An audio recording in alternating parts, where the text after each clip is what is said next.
What's up, y'all? Welcome back to the Running Back Manifesto. I'm super excited about this video because this is something that has changed my game as a running back forever, and it still continues to change my game.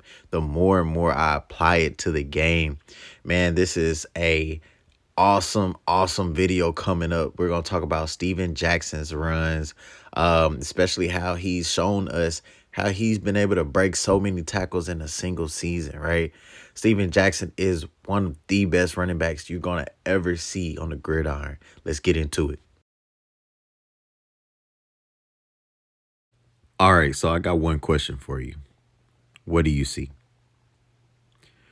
What do you see in this picture right here to the right?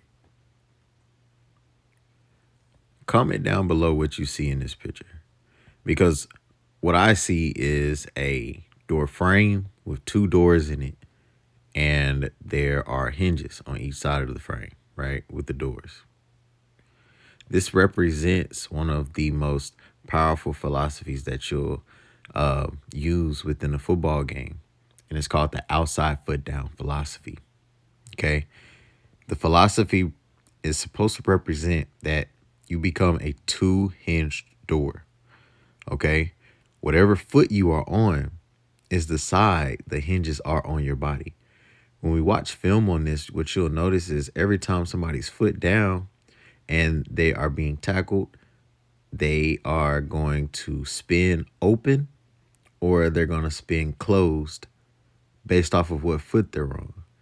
So if you are running to the right, you want to get on your right foot and vice versa.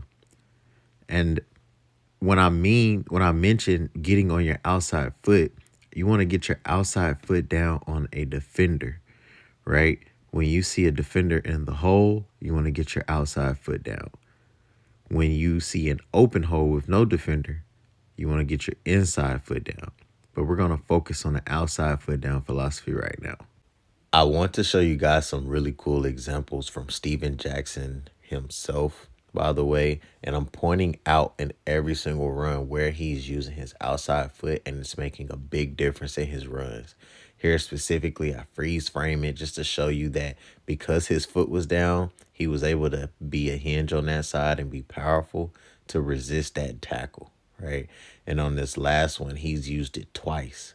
He used it to break this tackle, and he's using it to use knee down and get past this next defender.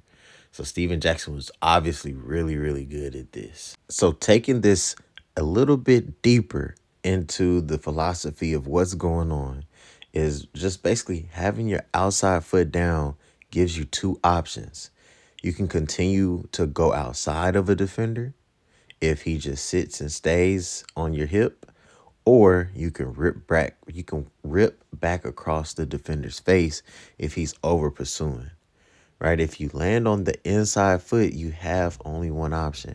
You can continue outside, but obviously you won't be able to come back inside because you can't use force to go back inside if your inside foot is up, right? Now you are limited. Now your chances of breaking the tackle actually goes down. And we're going to go over some high school examples just to show you guys a little bit more raw footage of players that are developing and that may be making that mistake, but could definitely change up how they run and give them better chances to break more tackles and become a great player. All right, we're going to go rapid fire now that we know what we're looking at. This guy, we're going to pay attention to his outside foot. We're going to notice right here, he could tackle because he puts his inside foot up and he tries to make a spin, but he only had one way to go after he put that inside foot down and tried to make his move. So that's the issue right here. Really good tackle, by the way. Next, right here, man, he really does put his outside foot down. I like the intentionality on it. He just chose his decision a little too early. The defender honestly knew that he probably was going to go either left or right. So the defender stopped a little bit earlier, even though he was over pursuing, which the guy read over pursuing. That's fine. He kind of just waited for him to go either way, which is fine as well. I would argue that when a defender sits like this, and you took your outside foot down, that you continue to race him to the sideline and take one of his shoulders up the field, right? Don't try to cut back across his face because usually that's what they're waiting on. All right. And the last rep, I like it. I like it. He put his outside foot down on the defender. He cuts back inside of him. This is what it looks like when you rip across their face. And the only issue is that he didn't keep running his feet to get his outside foot back down once he was able to sling the defender out of his way, right? If he was able to just keep running his feet instead of trying to jump out of this, he would still be up, right? And now that I've trained you guys' eyes to actually see the knee down method, to see the foot down method, the outside foot down method, now you can actually look on film. You can watch games. You can say, oh, that's why he was able to break that tackle. We're going to get into some pros and cons of the method as well. But it's more of a principle, more of a law, right? All right, let's get into some pros and cons of learning and implementing the outside foot down on a defender technique, right? So the pros of this technique is that you can gain an advantage on breaking tackles, right? We spoke more about how you become a two-hinge door and how that's going to become your biggest weapon on the field, especially when you want to break tackles and go further or not be slowed down by another defender's momentum. Being able to turn into a two-hinge door by understanding what foot you're on when you're attacking them or when they're attacking you will help so much. You're going to gain elusiveness with this as well.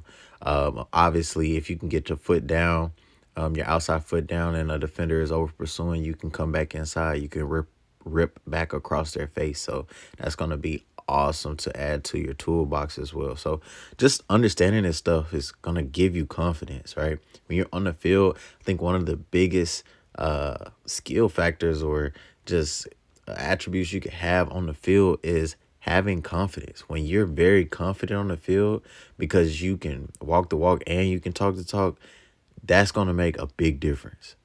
It's going to make a huge difference. Okay.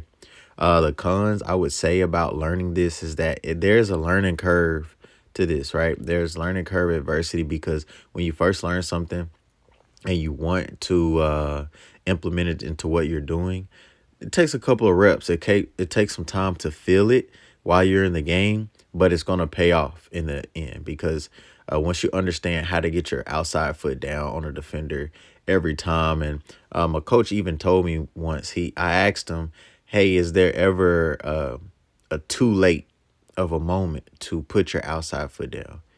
And he told me, Zach, there's no too late moment. As long as you get your outside foot down, you will be just fine.